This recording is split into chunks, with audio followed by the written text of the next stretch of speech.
We're live. Welcome to Lax Philly Live.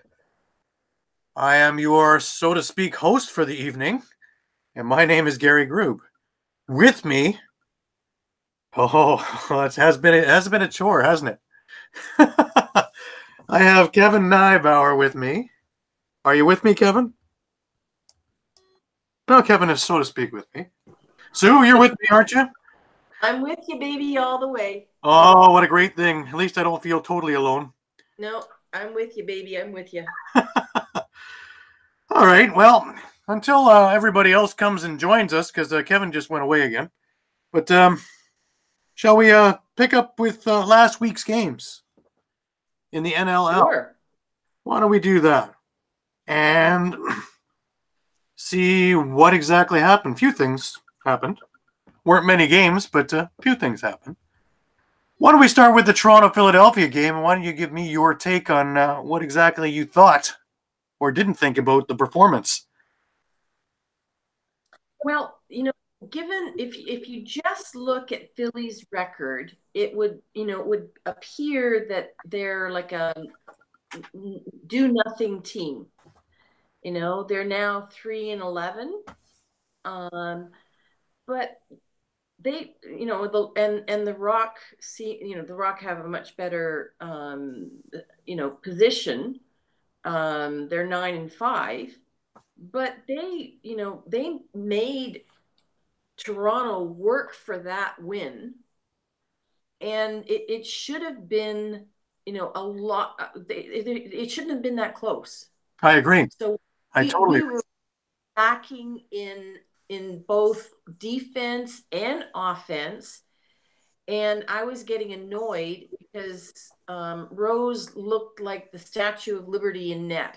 There were some times he just never moved. Well, do you find that this year's Rock, they don't have that killer instinct to put your foot on someone's throat and actually push down? When you're up 7-2 and totally in control of the game, coming almost to halftime, and then you let the other team back in to the point that they almost overtook the Rock.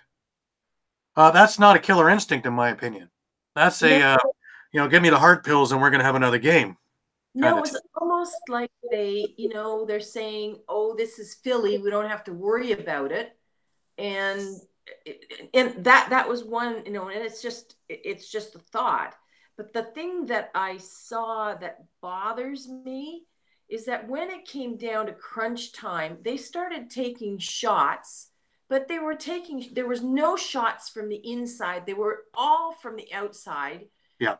You may as well, may as well have gone and over and back. But the other thing that I noticed was Philly. Philly was getting tired. You remember when we had possession of the ball and the ball went back towards Philly's net? There wasn't a single player that actually moved on the floor from the Philly players, which I thought was really odd. Yeah, that's been Philly's MO all year. Is they're a good 55-minute team. They don't have that killer last 5 minutes, which has cost them 4 or 5 games this year. And if I were part of the Philly upper management, the main thing that I think I would do is I would hire a strength and conditioning coach in the off season and really put this team through the races. And because they have all the pieces, there's no doubt about it. They really should have won 3 games against Toronto this year, let alone a couple others. They should be sitting with 7 wins. There's no two ways about it. But they haven't, because of a lot to do with conditioning and not being able to finish. Kevin, I see that you're on. We're talking about the Philly-Toronto game. We're just looking for your input if you'd like to give it. His microphone is muted. Kevin, you're going to have to unmute yourself, but you are on with us. I see you here. I see you live. I actually have control of you over here. Now, if you can... there. Okay. No, he's not good. How are we doing there, Kevin? Are you okay? You look great. I just need to hear something now. We can see you. We can see you. You're looking well. Touch your phone. Put your phone and unmute yourself.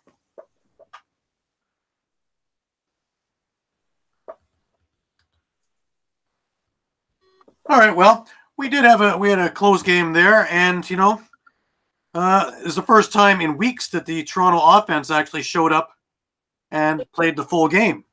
The truth is that when we're relying on the defensive guys, or even Challen Rogers to score half the goals, it's a pretty sad situation. But they did come up with an interesting idea of putting Challen Rogers on the power play. It brought a whole new aspect to that power play. And I really foresee them doing that in the next game that they're playing against Buffalo. I think that from here on in, we're going to see Challen on the power play each time we have possession. Yeah, I think it's a fair thought. And you know what? Any and all ideas are helpful right now because literally they've had an anemic offense for over a month. So anything to do something. But to get inside, yeah, that's been something I've been griping about for years. Yeah, well, I've gone hoarse screaming it inside at these games forever and ever and ever. And we also need to make sure that in this upcoming game, Tom Schreiber has to account for more than one goal a game.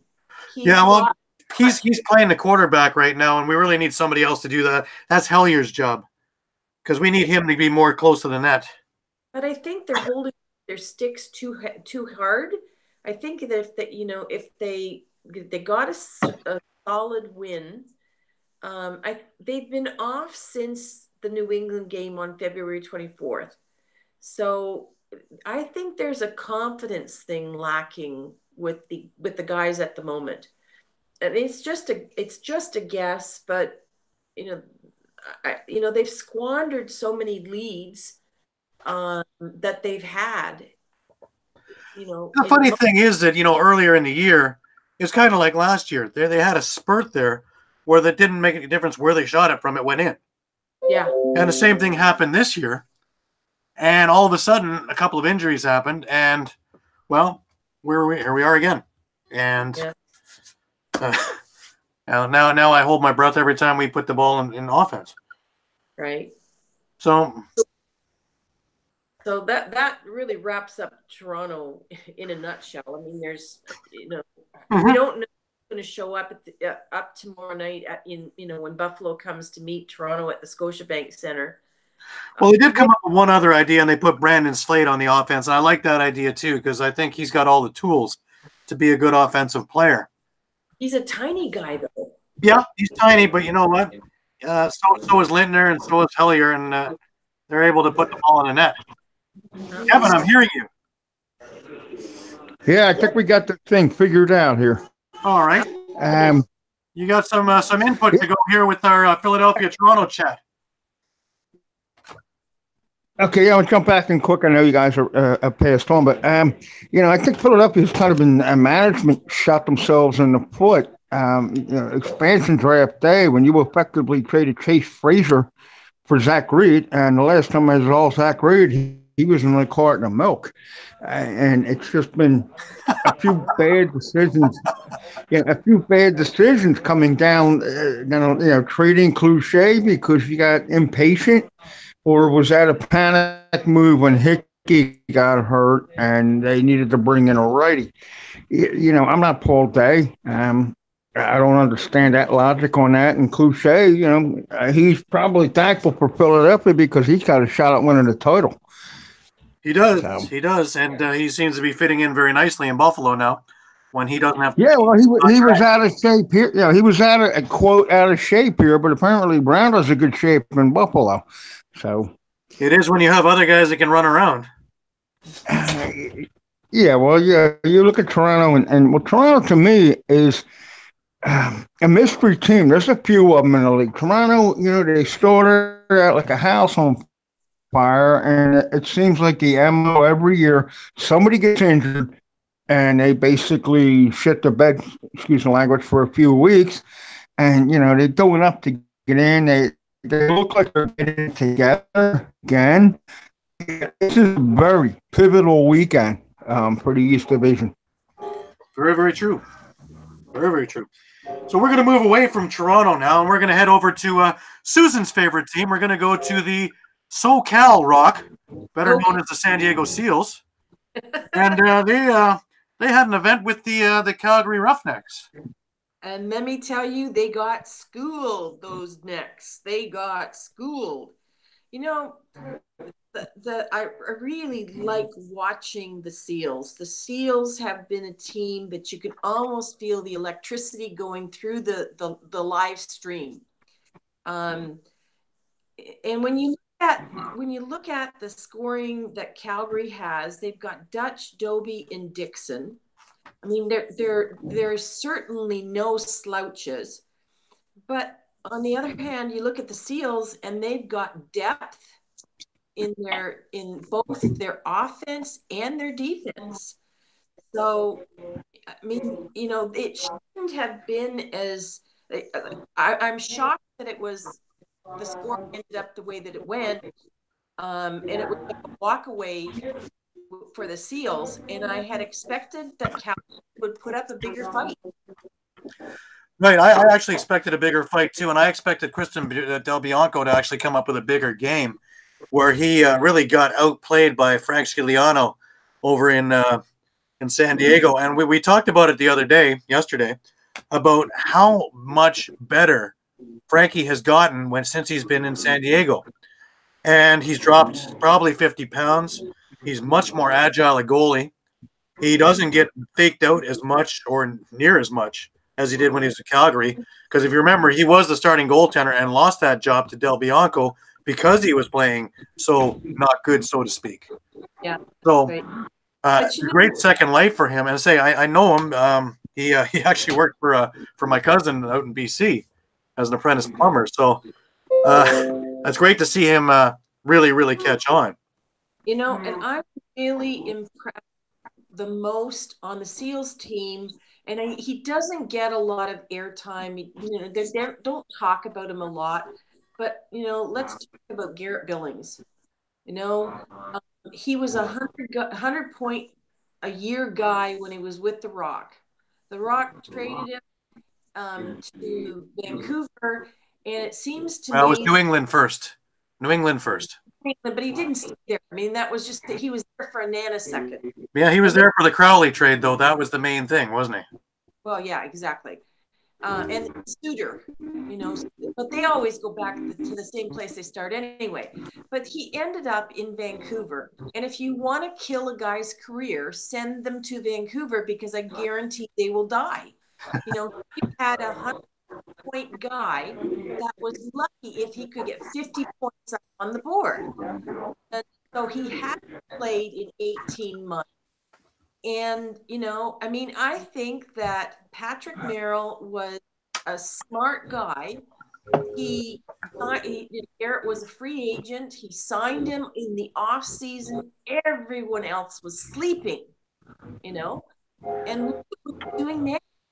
Yeah. I mean, he now has, you know, I don't think Pat Merrill gets enough credit, though. I think Pat Merrill's a genius, and all you have to do is go to MSL in the summertime and see that he is a winner as a coach. No kidding. He has coached some of the finest teams in MSL in recent history, and it's not just a fluke. If he does not win the Coach of the Year, that will be a travesty. Well, he could actually go one step further and be the Executive of the Year, being the GM, because he's made some moves now. Now, I said this the other day too. I've said it a few times.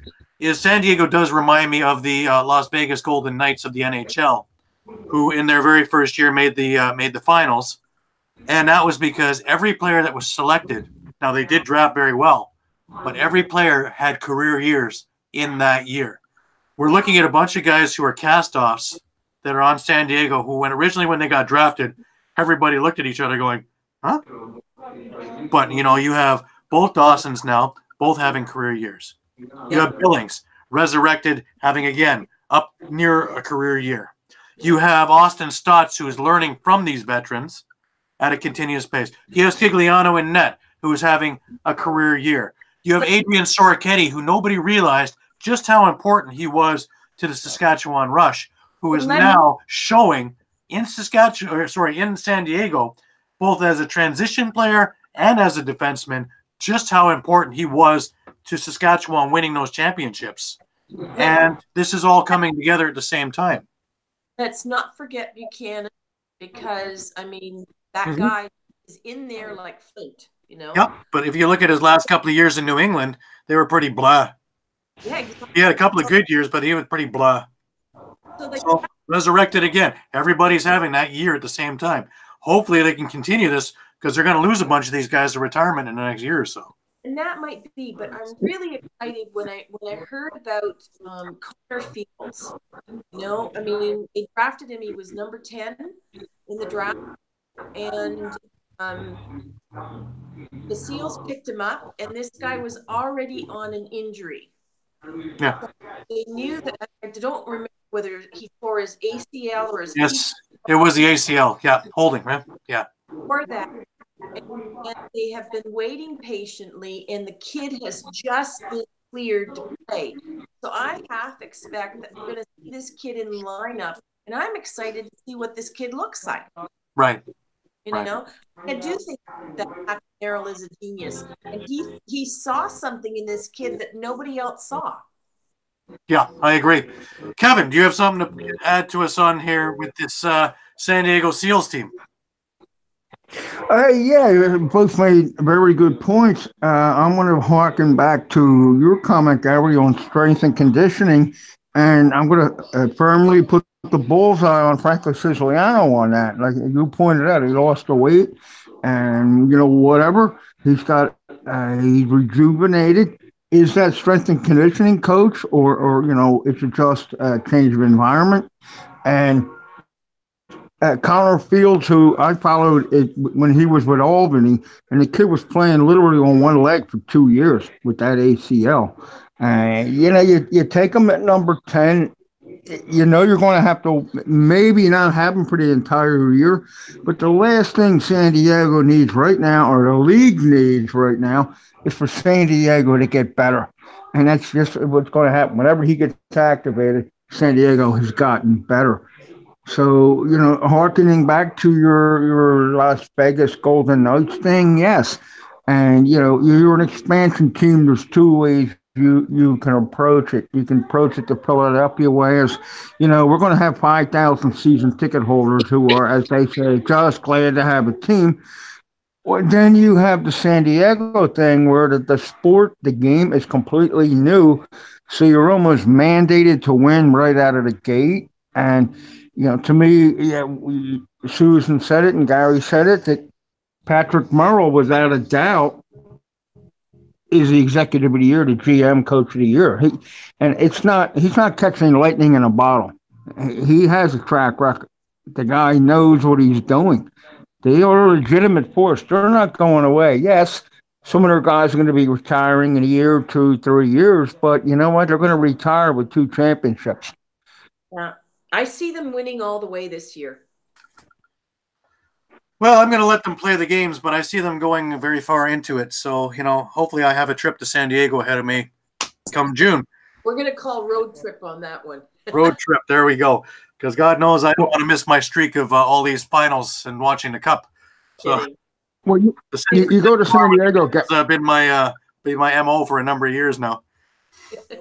You go to San Diego, Gary, you're going to need sunblock, not like it was when you came to Philadelphia. You might not even get any rain. I'll have to bring out my Philippine bag, and away I go. All right, so let's move on. We're gonna travel a little bit further to the West Coast now, and we're gonna talk about Saskatchewan. Now, there's a team that's a conundrum to me. Saskatchewan, Vancouver, and this actually could have been a battle for last place if Saskatchewan lost this game. And, Saskatchewan wound up pulling it out 12-9. But this was far from being a classic Saskatchewan rushed game. It turned rather ugly in this game as well. Susan, what do you think? Okay, well, the pieces in Saskatchewan have not really changed. So it's the same guys that Gary has, that Derek Keenan has playing. However, they did lose Thornkeddy, but that should not affect them that much. And they're even with Kirk being on the IR, he hasn't been there for very long, So you can't blame Shoot for their record. So, no, in fact, I think Shoot's doing really well considering what he's been thrown into. So why aren't they winning? There hasn't been year 2015 we haven't seen number one position in the West as Saskatchewan, and number two is always been Colorado. I'm going to bring up two little things here that I think have something to do with it. Okay. The first thing we already discussed, and that's Adrian Sorchetti not being part of their defense or transition, because remember, one of the weapons that Keenan has used over the years is their transition. Their transition game was the strongest around, and in fact, it revolutionized how the NLL was playing transition, because you never knew if they were going to pull up or if they were going to just continue to go for those shots. Jeremy Thompson was good for at least 3 of them a game. Sorchetti and a few others would be doing it. Corbeil. Everybody would be jumping in and taking shots. That's why you saw such a high influx of goals. The other thing that I don't think anybody's really paid much attention to is Robert Church. Now, he missed a couple of games at the beginning of the season with a wrist injury. I'm very curious, and I'm pretty sure that we're going to hear more by the end of the season if this wrist is really healed, because he's still wearing a brace. So, is it healed? But wasn't he playing the game? Mm-hmm. Mm-hmm. So, I mean, obviously there's something that's going right for them. But they also had McIntosh earlier in the year who was getting 5 goals a game. You can't keep that pace up. So I really thought that this would be a walk in the park for Saskatchewan, but it was all of the games that we watched this weekend, that had to be the snoozer of the week. Oh my God, it was painful to watch. The other thing that I think is that Vancouver, although they don't have the offense that they really should be looking at getting, is their defense all year long has been solid. Like, this unsung bunch of guys have done a spectacular job shutting down teams. In fact, all of their wins have been mass upsets because they've shut down the team, right?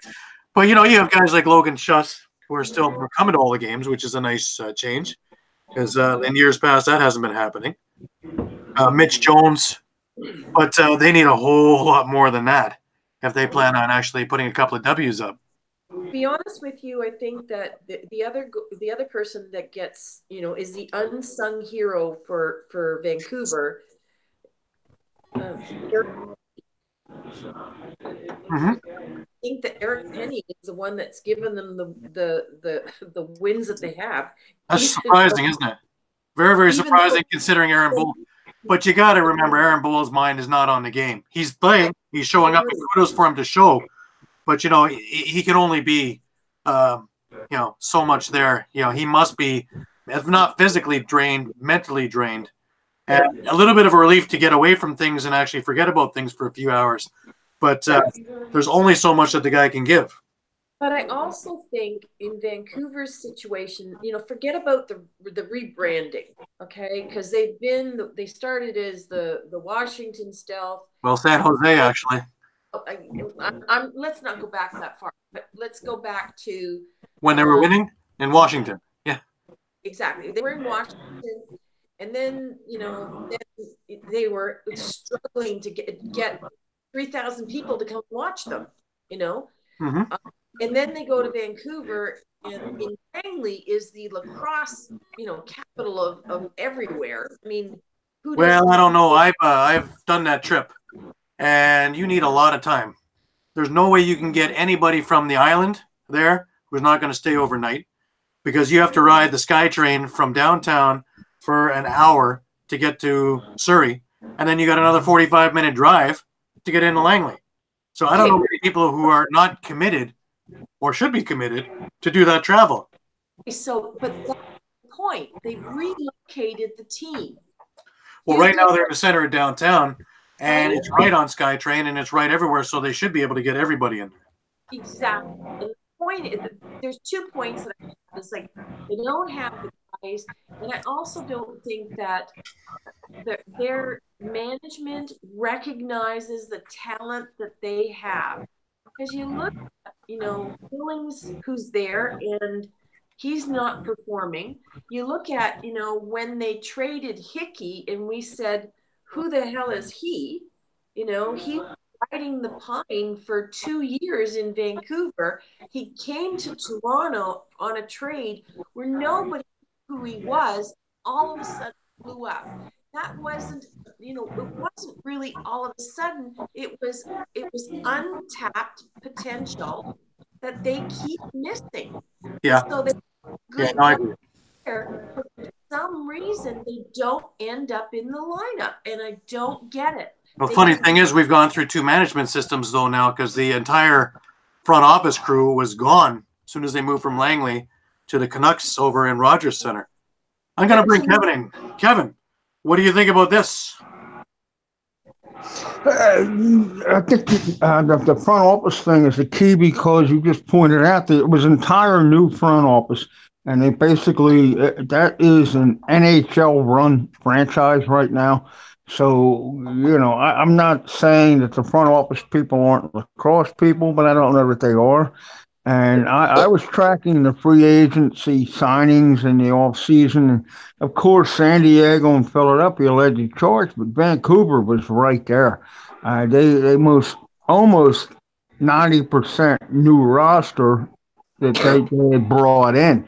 Did they keep them all? No, but Logan Shush they kept, and they lost Corey Small, who they were going to have anyway, but they got a draft pick or 2 for him. And Penny's been great. I mean, you can't ask for him to do more. They don't have the horses to compete with the San Diego's, the Saskatchewans, and Calgarys of the West. Now, a little bit about the game itself of Saskatchewan, Vancouver. It got rather ugly during this game. What is your take on it? Yeah, at one point it was 10-2, and so that's now what happens. So if you're Saskatchewan, you're trying to adapt to a new transition game without Soroketti, and that did make a huge difference with their transition game and their defense and the whole thing. So Keenan looks at that saying, we're up 8, we got this game. Let's look at what we can do. Let's work on some things. So, I mean, that's what you take away from that. And, Vancouver they were outmatched in that game completely. They had, they fought back, but how much did Saskatchewan really respond to them, or were they just working on things? Anytime you got Derek Keenan in the mix, he's like the mad scientist. He's up to something. Yeah, I agree. I think they were working on all kinds of things for later on and for the playoffs and things. So, Susan, what do you figure about the game itself?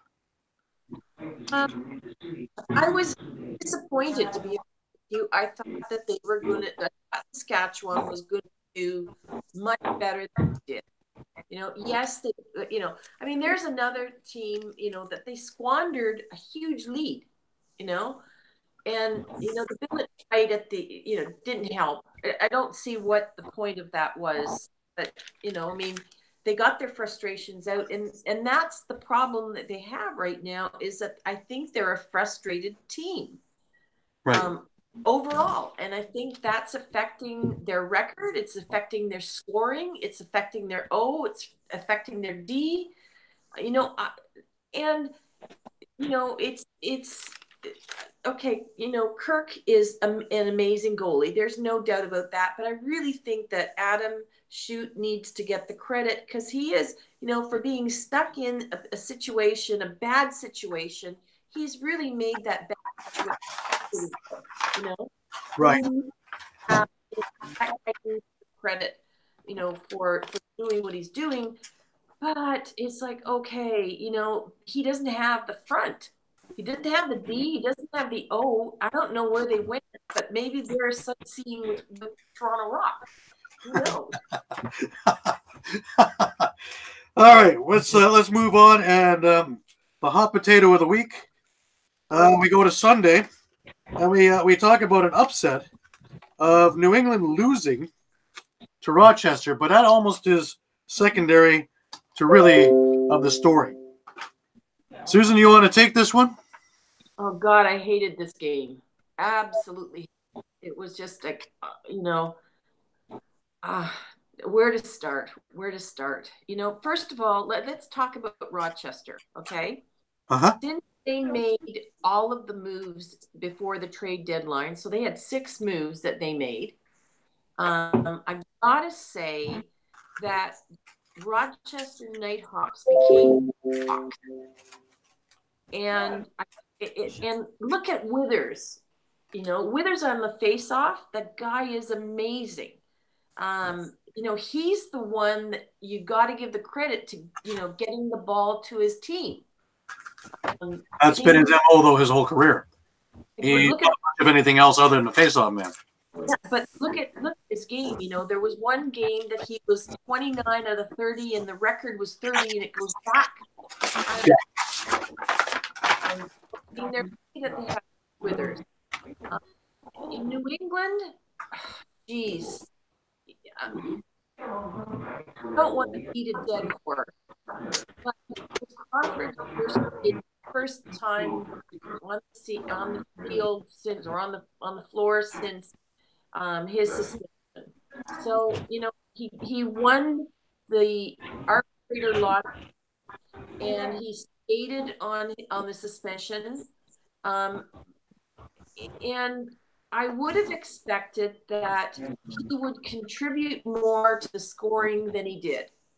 He was there physically, but he wasn't there. He wasn't there mentally, not to me at least.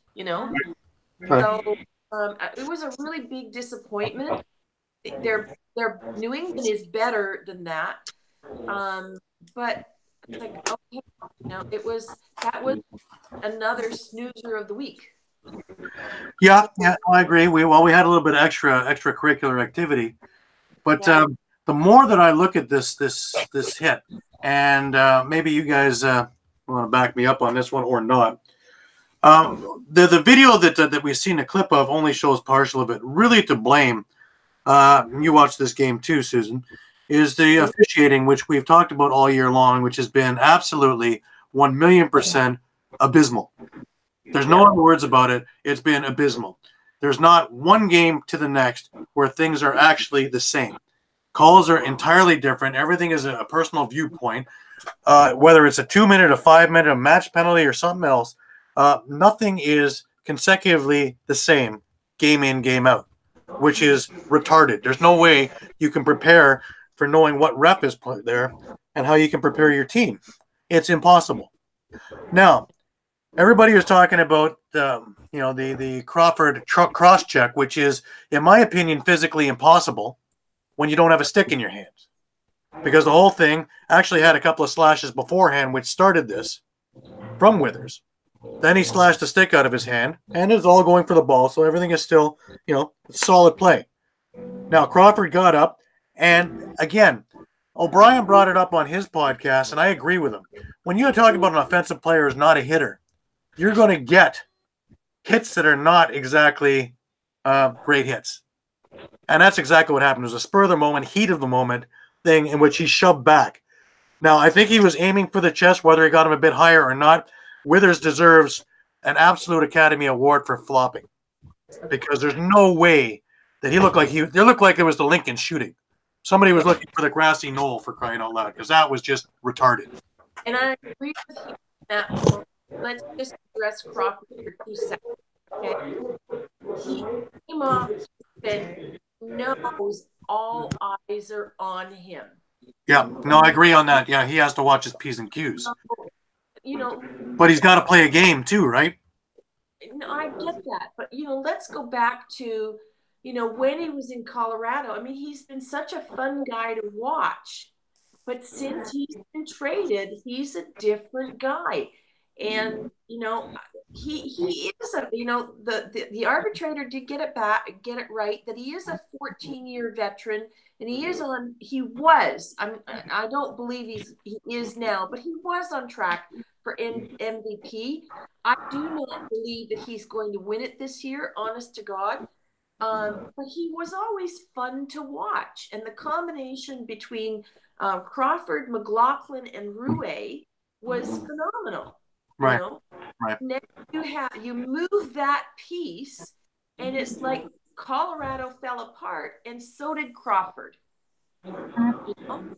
Now we have Stefan LeBlanc on New England, and between Stefan and Crawford, you had the lion's share of goals being scored. Okay, but you can't depend on two guys to score all the goals. And there's where we're struggling again. So I would have expected more output from Crawford. I would have expected that Crawford would, I don't care if you're on the floor and you're a 14-year vet, you're going to lead by example. Right. You should lead by example. And what he did was not leading by example. He's not helping his case any. It just made him look like a bigger asshole. Right. And he's not. He's a good guy. He's not this stuff that we're seeing from him is traded from Colorado to Buffalo, and then from Buffalo to New England. So what's happened in that period of time? Because when he played with Colorado, the guy was not that kind of guy.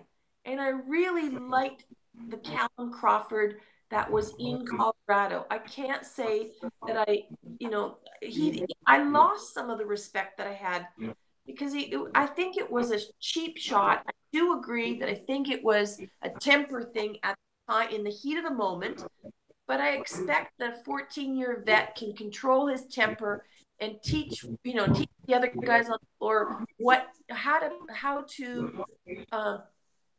behave. Right. Start with that, how to behave. So I'm disappointed in him, not just that he didn't show up to play as well as he has the ability to do, but I'm disappointed in his behavior overall. Okay, Kevin, what would you put in about the Crawford situation?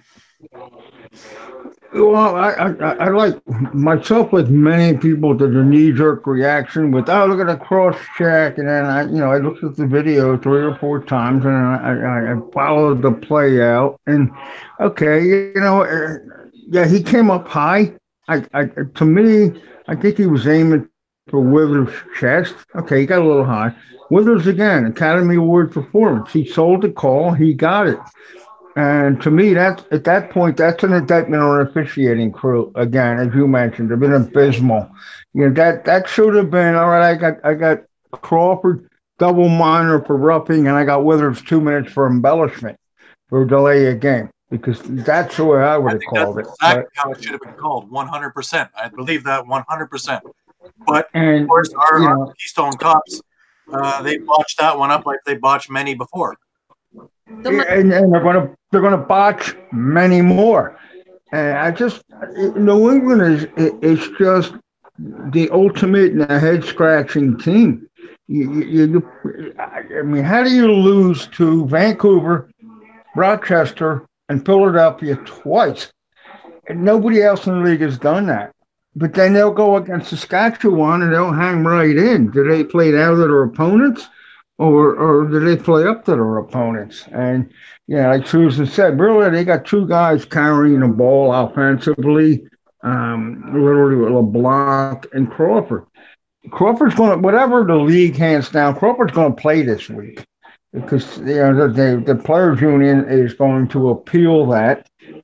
I honestly don't think anything is going to come of it. It's going to be a 5-minute major, time served. Let's go. Let's play this week. Well, sure. Nothing is going to be a match penalty, so I don't think it's going to become that, and it shouldn't be one. In fact, no, I agree. I mean, I think I think it was the Crawford did it again. He steered it. A lot of people, including myself, played into it first. I'm like, oh, he did it again.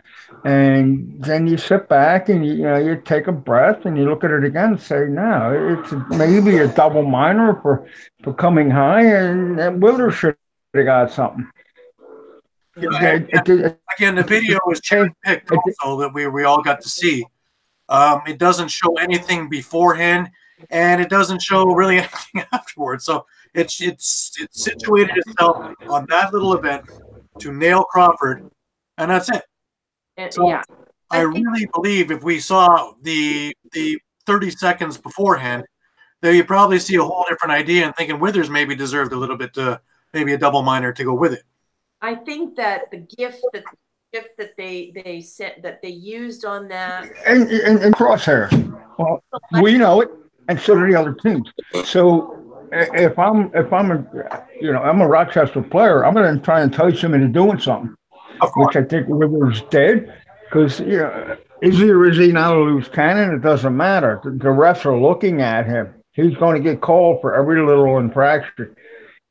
So the same pattern, because he did the hit against Cree in the last 6 minutes of the game in New England when Toronto was there on February 24th. This penalty was again in the last 6 minutes. Yeah. I mean, I don't know what it is that happens, whether he just gets frustrated. But yeah, he's a much better player all around than that. And I like Callum. I've enjoyed watching him. I was cheering for him when he was in Colorado when he got his sock trick and everybody threw the socks on the floor in Colorado. I mean, that's the caliber player that I'm used to seeing. I'm not used to seeing Callum the way he is in New England at the moment. And there's a change. Something happened after he left Colorado. It started when he was in Buffalo. It's continued on into New England. I just don't know what it is. I can't put my finger on it, but I really expect more from the guy. He's better than what he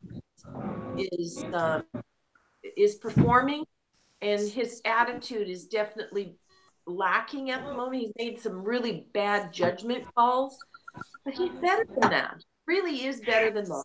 All right, so we're going to move up to this week.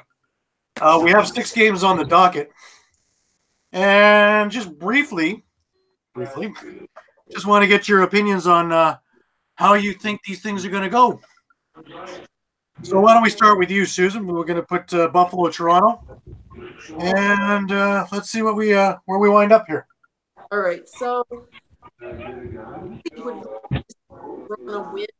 I just don't see it happening. So I pick Buffalo in this game, and I pick against my own home game. But if you look at how they performed, the Rock performed in Buffalo, okay? You had a different road in net in Buffalo versus when they were in net last week against Rochester. And last week, Rose did the best impersonation of the Statue of Liberty. If he shows up like that, Buffalo is going to clean Toronto's clocks, honest to God. So I hate saying, I hate picking against my team, but when you have to depend on Challen Rogers and the other defensive players to score half your goals, there's something wrong. So we just don't know who's going to show up to play on Toronto. I think that Schreiber has got to account for more than one goal. The Schreiber of the past, go back to the early season, that Schreiber and the Schreiber that we have now, and he's one of my favorite players. I mean, I wear his jersey, but and I wear it proudly, but there's something going on there that I don't understand, and it shouldn't. Jones's injury should not impact the team from not being able to perform. So on this one, I'm going Bandits. I hate doing it, but I just think that they're going to play them. We've won against them once. This is for the season series, And, Buffalo is going to come at them hard. Mm-hmm. And they're not prepared. They're youth. All right. Kevin, what do you think about the game? I'm going to echo on some of Susan's thoughts. I sat and watched some of that Toronto game with you last Friday, and Nick Rose, I don't know where that came from. He couldn't stop a beach ball in that game. And he didn't look to even care. My thing at the end of the day, if Nick Rose is on his game, Buffalo's going to run and they're going to gun, and Toronto's falling back in those bad habits where they're shooting from Mississauga or the upper deck. I got to get out of that. This is going to be a battle. I think it's going to come down to who has the ball last. I just think Buffalo is going to find a way to win this one. Toronto is going to, even though they're going to lose, they're going to get their confidence back in this one and move forward. All right. Well, maybe I'm the lone wolf in this one, but I'm actually going Toronto in this game, and I'll tell you what. Buffalo in both meetings against Toronto hasn't looked good. They looked terrible in that first game when Toronto beat them 17-12. And even with a wounded offense that the Rock have been showing us for the last 6 weeks, Buffalo won 8-6. So Toronto, in all intents and purposes, was able to shut down the big animal, which is the Buffalo offense. The other factor is Matt Vince's history with the Toronto Rock, whether it be him in Orlando, whether it be him in Rochester, whether it be him in Buffalo, or anywhere else for that matter. He has not had a great history against Toronto. Toronto has always been able to get under his skin. Now, he's come up with some stellar games against Toronto, yes, but more times than not, Toronto has been able to, and I reckon back to that mini game after Rochester and Toronto tied 1-1, and in the span of 10 minutes, they just plastered him with 8 goals because they got into his head. They just have this ability to get into his head, and once they do that, he's a whole different player. So I'm looking for the Rock early on to start trying to psychologically get to him. I'm going to give them enough credit to think that they actually have an offensive scheme ahead of them because they can't very well do anything if they don't. So I'm going to give them the benefit of the doubt. I may look like a fool, but it won't be the first time. Yeah. I hope I'm wrong. I really do hope I'm wrong. But, I don't know. I want them to prove me wrong. Mm-hmm. All right, let's move on. We're going to go over to Georgia, where the San Diego Seals are coming to visit. And Susan, take over this one for us. I think I know who you're going with, but I'm going. Stranger things have happened, right? I'm going with my SoCal Rock team. The Seals. So this is going to be an interesting match. The Seals against the Swarm. I think that this will definitely be the game of the week, without a doubt. But I think that the Seals' killer offense is going to be too much for the Swarm to handle. It's going to be a great game. The Swarm, by no means, are going to make this a cakewalk for San Diego. They're both strong teams, but I just think there's a little bit more strength on the San Diego side of the equation than I do on the Swarm. So my pick on this one is SoCal Rock. The Seals are just going to eat the Swarm up. All right. Kevin, what do you think about this game? I kind of agree with that. You're coming east with San Diego. That's not a big deal. It's not like you're coming, from the west on Friday to the east on Saturday. They're going to be in. They're going to be rested. They're clicking on all cylinders right now. The goaltenders are pretty even. Poole and Frank the Tank are even. The offenses are even. The defense is just going to be a question of who wants it more. And I think right now San Diego is the hungry team. I don't want to say Georgia is sitting back because they're already clinched, but I think San Diego is gunning for that number one spot. So, and Patrick Myrtle has a way of getting teams up who normally wouldn't be. He can get them motivated. So I'm going to go. This is my co-game of the week with. I think this is going to be another one. Who's got the ball last is going to win, and I think it's going to be San Diego. All right. Well, once again, I'm going to go and be devil's advocate, I guess. And I am going with the Georgia Swarm. And here is my reasoning. San Diego is going to lose one more game before this playoff thing starts. And Callum brought it up yesterday. And he hopes they do, because otherwise a loss in the playoffs is devastating when you've done this well. Here's the other reason. We take a look at not just the Thompsons, because that's a forsake, that's a given. We got the Thompson brothers, and if you block them off and everything stops, well, no. You have a battle of the Stotts brothers going on in this one. Older brother Randy against younger brother Austin. I like Randy's game, and I really think that he's going to be there. Now, here's a name that should be spoken a little more often, but this year he's not doing as much, and that's Holden Cantoni, who's dangerous from any spot on the floor. The man has a howitzer for a shot, and his IQ smarts are amongst the best in the league. Now, you get through that, and we still have Sugar Shane Jackson, who's got still the softest hands in the league, and he can put it in from anywhere.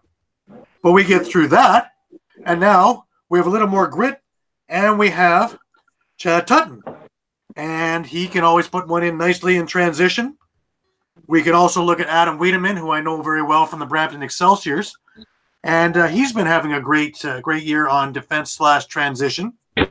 And Zed Williams, who was a high draft pick 2 drafts ago for the Georgia Swarm. And again, he's been having a decent game, putting in a couple of goals a game, enough to make them a very, very serious threat. I think they're going to put this team to test them to the max. And the other part of it, I brought it up earlier when we talked about San Diego, is the veteran stuff. They're going to be testing out how good their cardio is, because Georgia are little gazelles. They're going to run around the floor like the place is on fire, and they're going to tire out this team. It may not be in the first half that you see what I'm talking about, but come the third and going into the fourth quarter, we're going to see just how good the conditioning is for San Diego, and that's going to set the precedent for how teams are going to play them come the playoffs. So I think it's a very pivotal game for San Diego, but I think Georgia wins this one. It's really sad when you leave and I can't get used to saying Scotiabank Arena. To me, it will always be the ACC. But when you leave the game in a rush to get home so you can pick up the other game, I think this will really be a game. You wait till you get home, Susan. I put the feet on in the car. No, I don't. All right, let's move on. We're going on to Saturday now, and we have a couple-hour drive for the Toronto Rock, who are now going to face the Rochester Nighthawks. Susan, after their crushing defeat, as you would say, what's going to happen in Rochester? So in Rochester, is the Rock. They squeaked out the win this past week or last weekend. I don't think that the new Hawks are going to make it easy for them by any stretch of the imagination. However, Toronto needs to win this game in order to get the season series. They absolutely need to win. And again, I'm back to the same thing. We can't just rely on the defense guys to score. We need more from the O guys, and he Rose like he in Buffalo, even though the Rock lost that game, but Rose solid in the net, and we need that guy. We don't need the statue. Well, we are going to be in New York, so.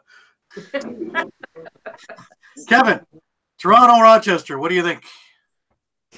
I think if it follows a script that I laid out earlier with Buffalo winning the first of the two games that Toronto has, and the Rock, it really doesn't matter because I think the Rocks just they're gonna dominate this game. This thing, this is really cutting hair. This is going to be really bad blowout, or it's going to be a close game. But I don't see Rochester competing with the Rock now. It's late in the year now. The Rock's going to wake up and say, wait a minute, we can't lose to teams like this. And I think that'll be the death knell for the Rochester playoff chances. I think the Rock win this one by 3 or 4 goals. All right. I have to admit I agree with you guys on this one. Strangely enough, eh? What I'm thinking here is that the Rock know how important this game is and this weekend is to trying to get a home playoff date. A much more savvy Rock team is going to be playing against a team that's been pieced together with Scotch tape in Rochester. Now, a few moves that Rochester made are spectacular. Bringing Mike Burke in, again, I know him from being the captain of the Brampton Excelsiors. Bringing in Triolo, I know him from the Arena Lacrosse League. Both star players, and really nice to see them actually moving up in the league. But you're going to talk about the Rock, who know that they need to win both games, who know that they need to really put it together. I think this is the cure for whatever ails them on offense. I think look for a huge game from the Rock offense. I think Hellier goes to town. I think Lindner goes to town. I like Dan. Yeah, I think this is where he can really, on a defense that Rochester throws, he can get inside there and he's going to be flying like a kite in this game. He'll be the human Zamboni again. Right. So, yeah, so the three of us are all on the Rock for against Rochester. Okay, let's get over on to Philadelphia and Calgary, fresh off their schooling from last week, is going to go into Wells Fargo for a noon Eastern game time, which Calgary time is 10 a.m. So the the game day meal will be bacon and eggs and a little side of black coffee, and away they go. Just after the alarm clock rings, so it means that the morning shoot around will be about 5 a.m. Susan? Okay, well, on this one, I'm going with the Roughnecks. Roughnecks as a team, I think is their record is what, 7-8 now. And the Wings are 3-11 now. If you look at the standings, then you say, okay, the Roughnecks are going to take this one. It's going to be a cakewalk. I don't think it will be the cakewalk that we think. But they will win, in my opinion. But Calgary needs their confidence back, and they have no intention of going home without that W, in my opinion. And Philly can't rely on Crowley alone to get the goals. So, I think that Del Bianco is going to be solid in the net, and I think that they're going to get the win. So I think that the Riggers are going to drill the Wings all the way. Love it. Kevin. Yeah, this one is a tough one to call. Calgary already punched their ticket to the playoffs. They have the edge in the goaltending, of course, with Del Bianco and Buchan. You got the offense is probably favoring Calgary, but Matt Rambo is coming off a 6-goal game. Kyle Matisse is lighting it up, and my gut tells me, my heart tells me that Calgary is going to win. My gut tells me that it's going to be Wings are going to win this game to keep their ever fading playoff chances alive, or at least for a couple hours. I like it. I am going with Calgary, but I don't think that this is going to be a cakewalk. Now, it's not just Crowley they have to worry about, because Matt Rambo has been absolutely lighting it up over the last couple of games, and everybody who has watched Field already knows the shot that he has. He's learning how to do it in box, and he's becoming a real threat. Now, having the amount of possessions that Philadelphia has with Trevor Batiste as a face-off guy, it's like having Withers in Rochester, is also going to give him a bit of an advantage. Now, however, when you're talking about the likes of Dixon, Dobby, et cetera, right away, I can only imagine how strong this team would be if Berg came back. And that would just be for the imagination. But I think that they right the ship, because I don't think they want to get on a losing streak this close to the playoffs. You also talk about Calgary with an absolute grinding defense. Chad Cummings in there being one of the guys standing there at 6'4", and an absolutely lethal player who can also jump into transition. And, of course, you've got Christian Del Bianco, who, if he's on his game, doesn't matter who's firing at him. He's just, as a 21-year-old kid who still gets carded because it doesn't look like he can shave, he's a real deal. I watched him in a couple of Minto Cups live before anybody really knew of him, and he turned heads. And he's just continued to do this. He single-handedly won the Minto Cup last summer against a really potent Brampton Excelsior's team with the likes of probably the world's best player in Jeff Teague and Clark Peterson for that matter. But getting back into here, I don't think that Philadelphia has the guns to be running with Calgary, and it's going to come down to conditioning. I don't think it's a blowout, but I think it's going to come down to who plays 60 full minutes. So that brings us on over to San Diego versus New England. And I know you're taking New England in this one, Sue, so we better just skip past you. Sorry, I'm going to SoCal Rock again. The heck you say? All the way on this. What's wrong with that woman? I honestly believe that there's no way that New England can handle Billings, Dawson, Buchanan, and they're going to. I'm really looking forward to Stott versus Stott, and when they play.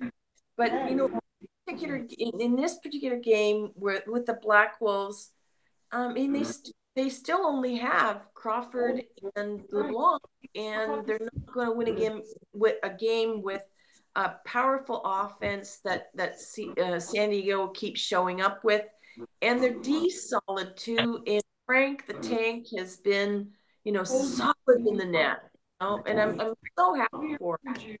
But in this one, I'm going to dive in, baby, and I'm going to dive in all the way.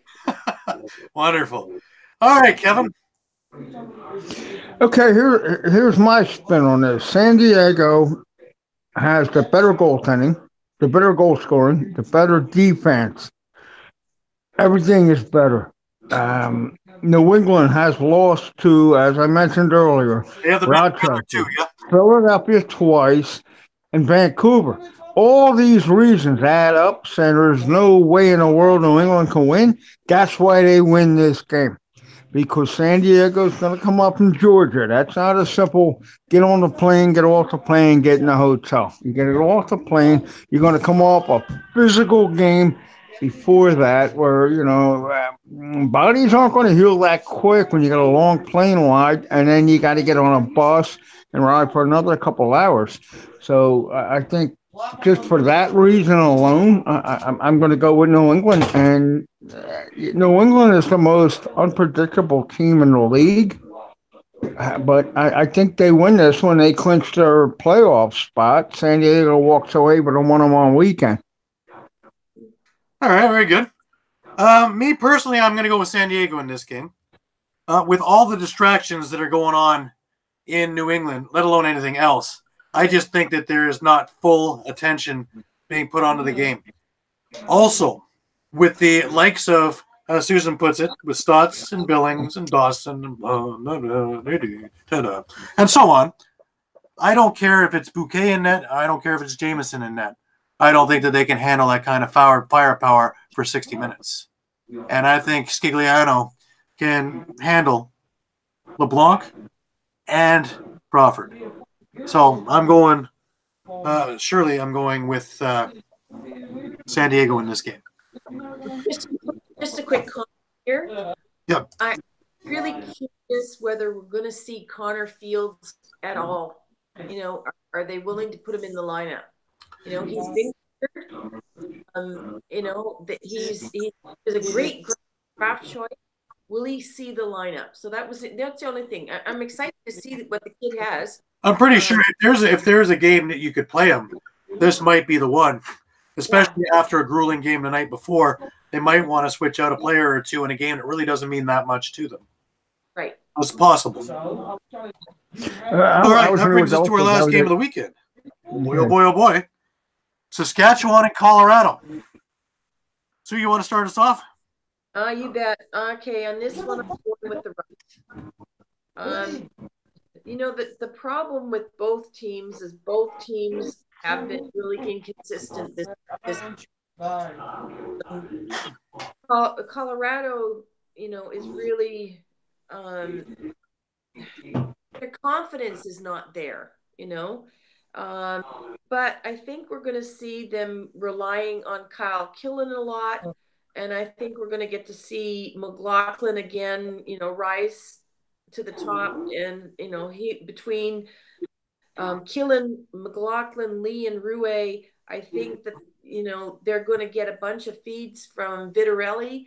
Whether Vitarelli actually scores more than one goal is up in the air.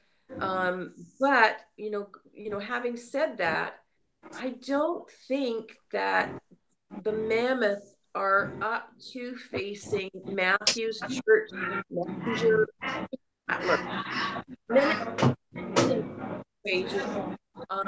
just don't see them pulling away with the win. So it's Tusks down for me this one. So all the way. Well put. Well put. Kevin, what do you think about this last game of the weekend? This is an interesting matchup. Colorado seems to have finally found their mojo, and they were the New England of the West when every game you scratch your head. But I think they're starting to find it. But any money game that Derek Keenan is involved in, Derek Keenan seems to find a way to win. So, you know, I think I'm going to go with the Saskatchewan in this one. The Colorado Clinch playoff parade is going to be put off a week because I don't. It doesn't matter. They could play this game on Mars. Saskatchewan, to me, is going to win this game. Keenan he knows when to put the plugs in the holes. And I think he's going to do it this week. I think for a commanding victory for Saskatchewan. All right. I have to agree with you guys, and I'm going with Saskatchewan myself. And I agree with you, Kevin. Between the sly coaching of Keenan and the talent that's on this Rush team, one that hasn't all year long played up to potential, I think this might be that breakout game that sets them up for their playoff run. Colorado, ever since the coaching staff changed, they haven't been on the same page. They've made moves, they've done all kinds of things, but they just haven't been able to click on any form of a consistent basis. And I think once when push comes to shove and put the pressure down, I just think that Saskatchewan walks away with this one. That covers us for the NLL this week. What's going on with the ALL, Gary? Well, the ALL are heading into the playoffs, and the only team that has a spot clinched is our Saskatchewan, our St. Catharines Shockwave, who finished the season at 13-1. Not a bad record. And our buddy Bill O'Brien is on that team. The other three teams faced off this weekend, with the winners moving on into the semifinals, and we'll see what goes on from there. Peterborough's had a good year. The rest of the league is in a logjam, and this shows the parity. Now, this league is a great feeder league for the NLL because you got players that are ready, you have players that have been there already, and you have players that are on their way up. You also have players that are trying to figure out how this game is played at this level, so they need this kind of competition to get them there. So it should be an interesting couple of weeks. The finals are the weekend of the 13th, 14th, and the semifinals go on the Saturday, and the finals will be in Six Nations in the Iroquois Lacrosse Arena on Sunday, the 14th, I believe it is, at 2:00. So it should be exciting. Okay, and when does the MSL kick off? MSL doesn't hit us till June. And June, so it's going to be a little gap there to give everybody a little breather. Some news in the MLL, Kevin. Yes. That we all thought might have been an April Fool's gag, but lo and behold, it's real. What can you tell us about it? Oh, the MLL contraction situation, and I got to ask I agree with you. I looked at it like, really? If this is an April Fool's joke, it's really not funny. But if it's true, the timing is terrible. You put it out April 1st, so the MLL is going to eliminate 3 teams because they want one person owner. And apparently 3 of the teams, there's actually 4 teams that's owned by the same individual, and that's kind of not fitting their platform. My thought on this is that the gentleman in question is a major player in New Balance, which is a big Paul Rabel backer. So, it's a little bit something to do with that. Who knows? But things that's what we do. We look at this stuff. You're just the Ohio Machine had apparently, the way I read it, they had no idea that this was happening because they put out a post immediately following saying, we didn't know, we weren't informed. So they're going from a 9-team to a 6-team league. And PLL also announced more cities are going to, and Philadelphia, strangely enough, is not on their list. Right. Interesting. I did talk to Michael Rabel at LaxCon, and he told me that, yes, we definitely want Philadelphia in the mix. And my comment to him was, well, can you afford to rent it, like in Financial or down in Chester or the Union play? And he said, well, that is an issue. Well, one of my takes with the MLL thing is that they wanted to get their media rights back. And one of the reasons that they went to a one owner for one team idea was to look legitimate so that they could get the CBS Sportsnets back and actually put a product that's going to be seen all over the place and not just in regional areas where now you're waiting for their websites to update just to catch games if you're not in the local area. So apparently they've gotten their media stuff back. So these teams aren't actually disbanded. They are welcomed back into the league if they can find new ownership groups. And apparently the Charlotte Hounds, I believe, are in for 2021 season after their stadium is completed. So I think it's still on the upswing. I don't think that the league is dead yet. But don't you find it a little bit funny that just after they announced a few months back that they're going to give their players a 51% raise, it's a lot easier to do it when you eliminate 33% of the teams. Exactly. And I know you'll remember I had written something about that with the PLL taking their players and Sandy Brown, the MLL commissioner, saying that if you leave this league, you're not welcome back. Well, what happens if you don't make the cut in the PLL? Right. So now you're out of work. Now you can't come back to the MLL. So you're looking at the PLL had announced they had 200 people under contract. You have 6 teams, 24, 25 guys max. So you're looking at 45 to 60 people who are going to get cut, who cannot play professional outdoor lacrosse. That's not a good thing for the game.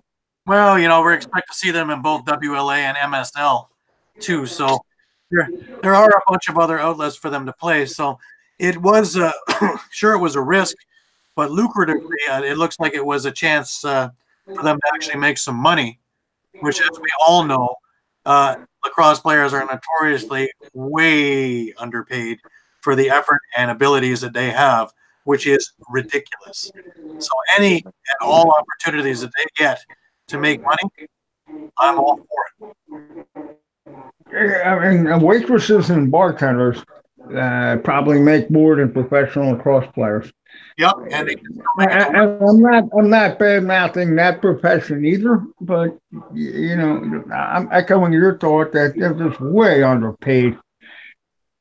Oh, it's ridiculous. And for a so-called professional athlete, you need these salaries to start moving their ways upward, and now. You know what? It's the equivalent of sending, jobs over to India or, in Pakistan. That's really what they're doing. Taking a good job and feeding it out and paying them a buck. It's just, it's sad. Yeah, no, I agree. And I hope over the near future, I hope that this is a turning point, and it took a player to actually do this, to actually get some income moving around in the right direction. That's where we're going to end this week, folks. I really want to thank Sue Walton for joining us and Kevin Neibauer. We have been Lax Philly Live. Come see us every week. In the next couple of weeks, we're going to have a couple more people join us who are part of our team. And you're going to have some of the greatest minds in lacrosse speak, and me. So we'll talk to you all very, very soon. Take care for now, guys. Bye-bye. Guys.